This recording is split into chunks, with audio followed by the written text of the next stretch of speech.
Thanks for tuning in to my first ever episode as host of Locked On Royals, and plenty to get into tonight. Even though the boys in blue have an off night, they'll be welcomed by the Cleveland Guardians and the Los Angeles Dodgers at the K this upcoming week. But we're going to talk about potential trade candidates for the Kansas City Royals. Is Maikel Garcia a potential rookie of the year? And which player is next to make their major league debut up in Kansas City? All of that is coming up next on Locked On Royals. You are Locked On Royals, your daily Kansas City Royals podcast. Part of the Locked On Podcast Network, your team every day.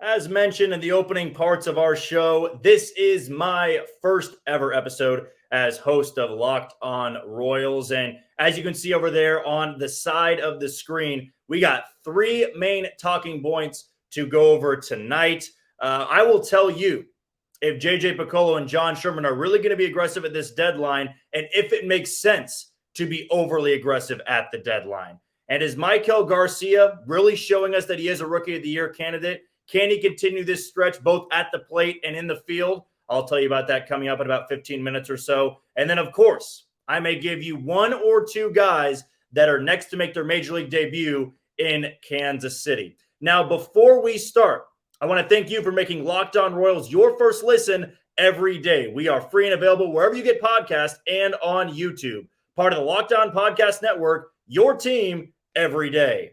So let's start it off with this trade deadline talk and what it means for Kansas City, right? I think when you look at this team right now, 30 games below 500, even more than that, there's not many guys you can realistically send off or ship somewhere and expect a big-time return. Now, the Royals are in a unique spot.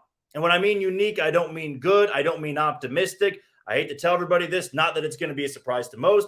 There's a lot that needs to happen to spark this team, spark this rebuild, right? Because right now, the rebuild you set back in 2018 isn't going to par.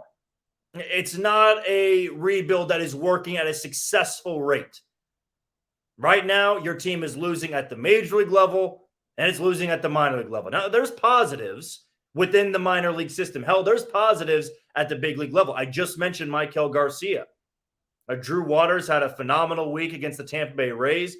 Daniel Lynch has looked good in back-to-back starts. Bobby Witt Jr. has been pretty damn good over his last 15 games or so.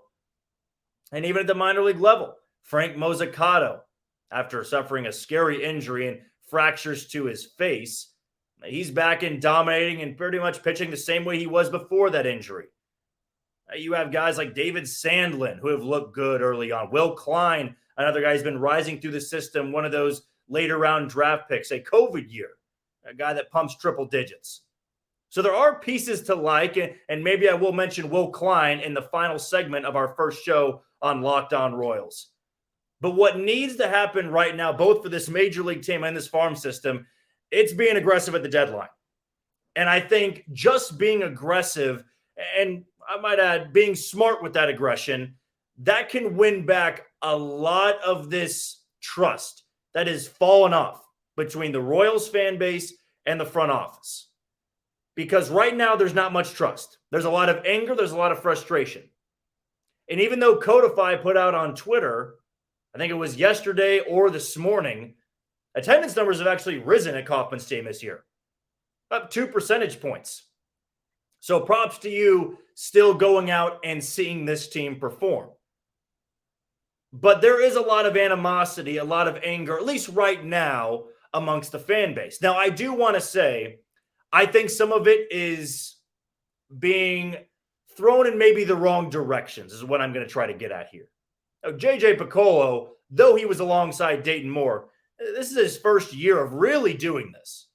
Really being the guy behind the scenes, making the trades, making sure the scouts are where they need to be scouting, making sure the player development is in an upswing, making sure the team at the big league level is competing and winning games. Right now, the latter there, it's not happening. And fans naturally are going to be frustrated with that. There are fans that are not going to want to show up. There are fans that are going to criticize you on Twitter.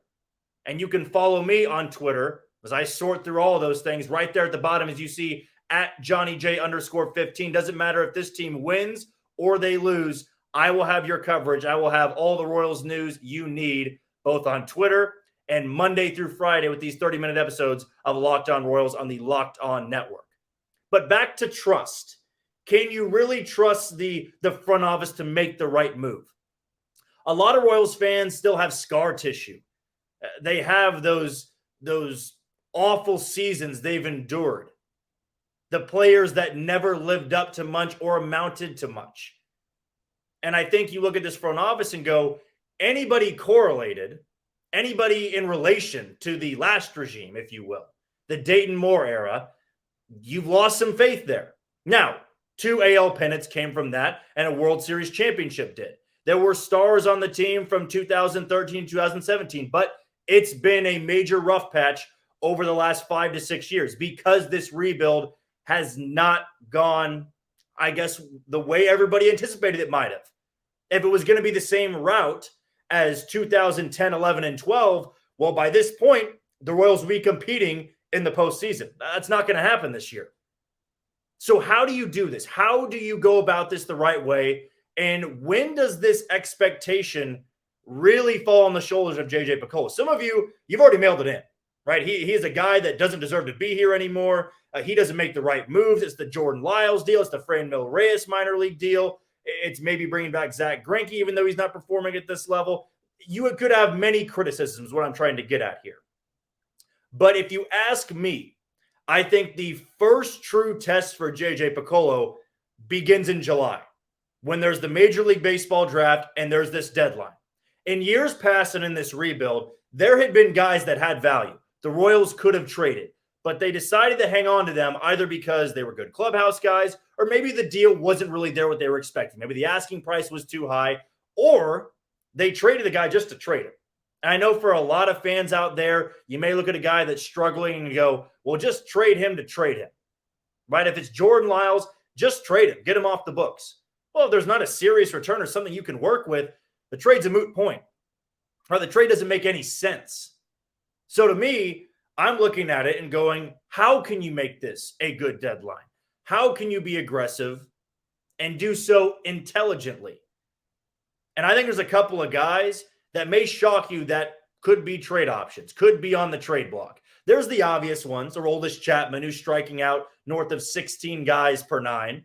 There's Scott Barlow, who's been your league leader or team leader, in saves. Nicky Lopez provides great defense. Edward Olivares has plenty of years left of control, and he's been hitting well of the last week or so.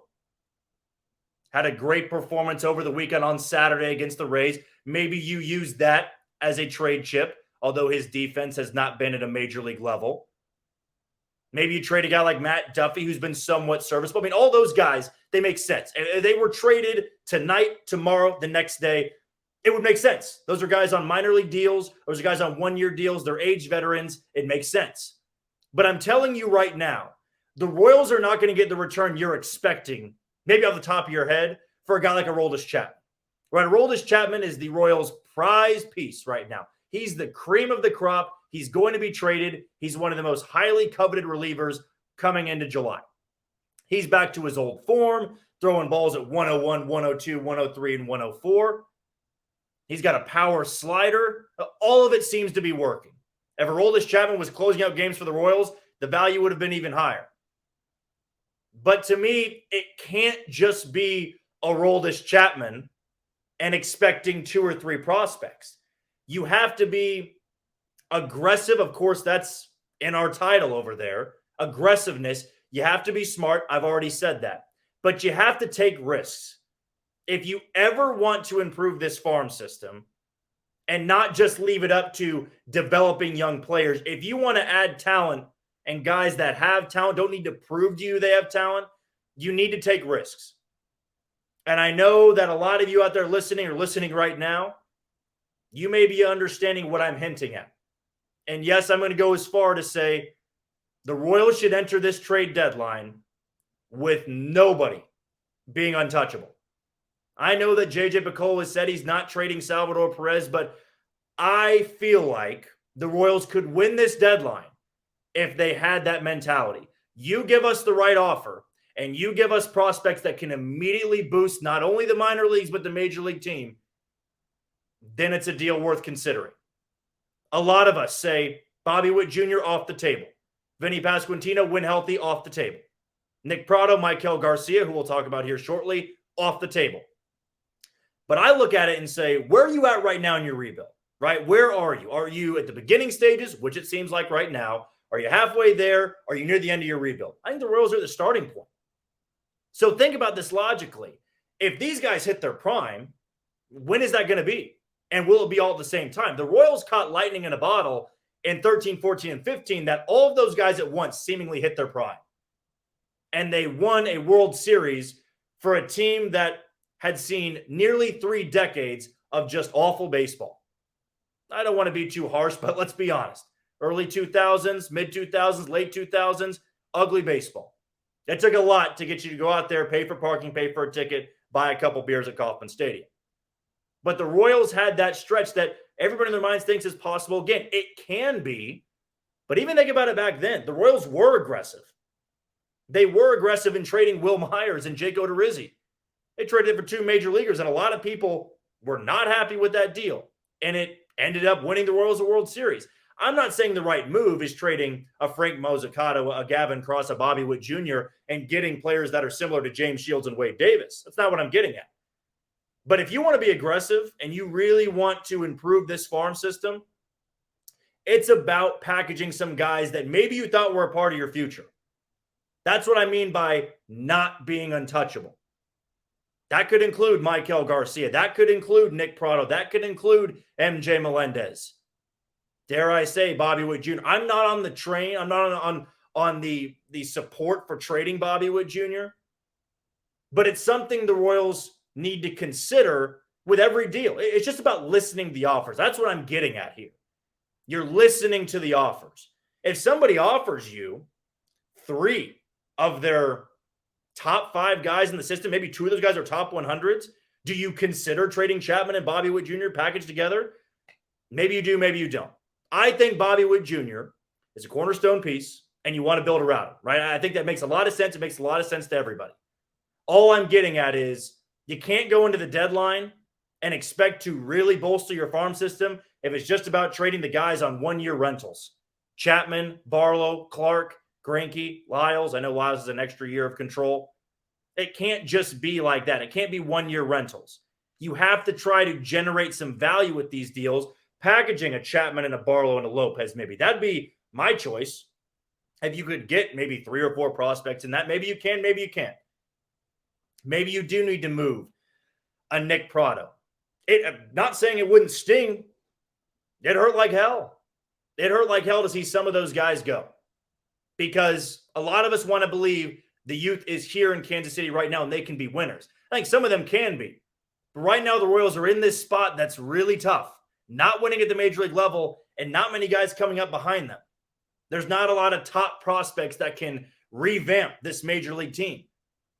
As we pointed out in the show, there's no top 100s. No top 100 guys. That's problematic. That is very problematic for a team that needs some top 100 guys. Now, if you ask me, if I'm JJ Picollo, if I'm John Sherman, I'm dealing with this deadline. I may be holding on to Bobby Witt Jr. and saying everybody else, they're on the table. If you give me the deal I'm looking for, I may make that move. Now, let's be honest. The Royals could look at this and go, we love Garcia at third. We love Bobby Witt Jr. at short. We love Taylor and Massey when healthy at second base. We love Prado at first. Not moving on from any of those guys. We like Waters. We like Isbell. Olivares is hitting well of late. Melendez, we still believe in him. They won't make those moves. And they'll trade the relievers like we all expect them to. That feels like a likely option. All I'm saying, you want to get a lot of people's attention. You want to make the tough moves. Sometimes it takes making moves like this. So for JJ Picollo, for John Sherman, test number 1 from my point of view is coming up in July.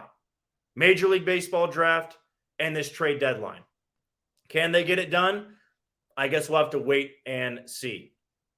Now, don't go anywhere because when we come back, we are going to talk about one of those young stars in Kansas City. But is the question, is he a superstar or is he just a guy that's playing like a star right now? Is he a Rookie of the Year candidate? I'm going to tell you about that all coming up next on Locked On Royals. You are tuned into Locked On Royals and the Locked On Podcast Network. I'm your host, Jack Johnson. And before we dive into some Maikel Garcia talk, let's give a shout out to our sponsor of eBay Motors. For a championship team, it's all about making sure every player is a perfect fit. It's the same when it comes to your vehicle. Every part needs to fit just right. So the next time you need parts and accessories, head to eBay Motors. With eBay Guaranteed Fit, you can be sure every part you need fits right the first time around. Just add your ride to My Garage and look for the green check to know the part will fit or your money back. Because just like in sports, confidence is the name of the game when you shop on eBay Motors. And with over 122 million parts to choose from, you'll be back in the game in no time. After all, it's easy to bring home a win when the parts are guaranteed. Get the right parts, the right fit, and the right prices on ebaymotors.com. Let's ride. eBay Guaranteed Fit, only available to U.S. customers. Eligible items only. Exclusions apply. So let's get back into some talk about Maikel Garcia. And once again, you can follow me right there below, JohnnyJ_15 for some Twitter news for the Royals. I'll give you some breaking news. I'll give you some takes. Might even give you some videos and some teasers into our shows for the upcoming days. Again, if you're just now listening, I'm your brand new host of Locked On Royals, Jack Johnson. I'm also a contributor at Royals Review if you want to check out some of my work there. And we will be teasing a pretty good guest we have coming up at the end of the week, but more on that in our coming episodes, because coming up right now, we're going to talk about Maikel Garcia and if it really makes sense for him to be here long term. Is he a Rookie of the Year candidate? And what he's been able to do at third base for the Royals in just a handful of games.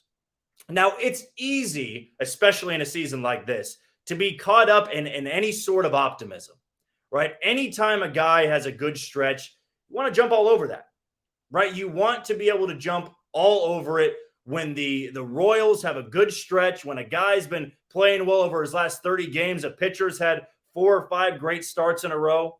It's easy to get caught up in all of that. And I think Maikel Garcia is a perfect example of it, because Maikel Garcia is doing something right now I haven't seen a guy do in a Royals uniform in my entire life. And what I'm getting at here is more so in the field than at the plate.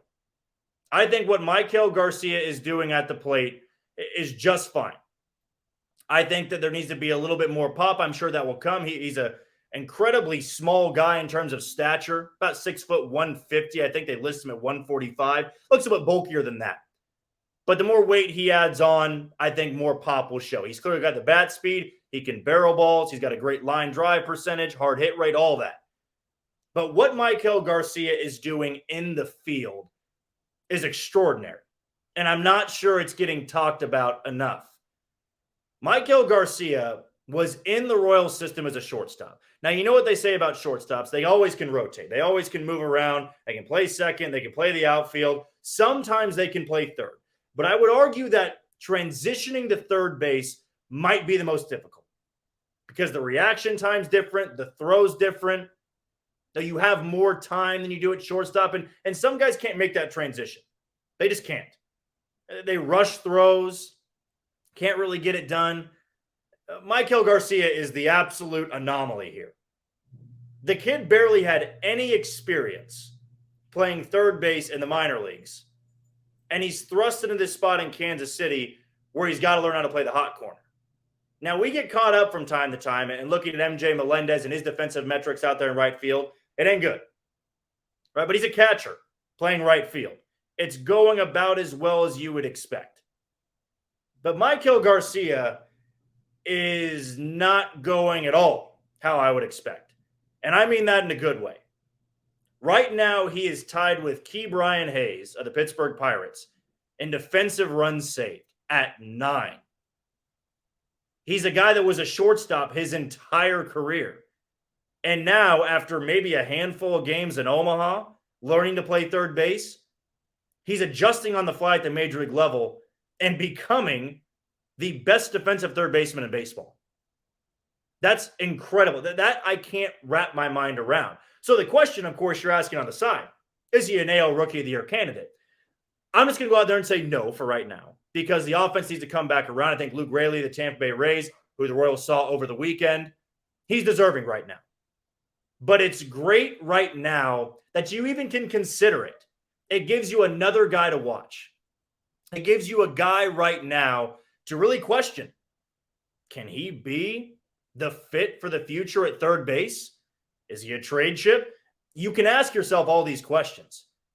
But this has been remarkable. I'm not sure I remember a time in which a player has transitioned to a spot and played it so well. Maybe it's the guy behind me here trying to turn the right way of Alex Gordon. Or maybe Alex Gordon's the last guy I can remember that transition from third base where he wasn't very good, advanced metrics or eye test, played left field, and we know the history after that.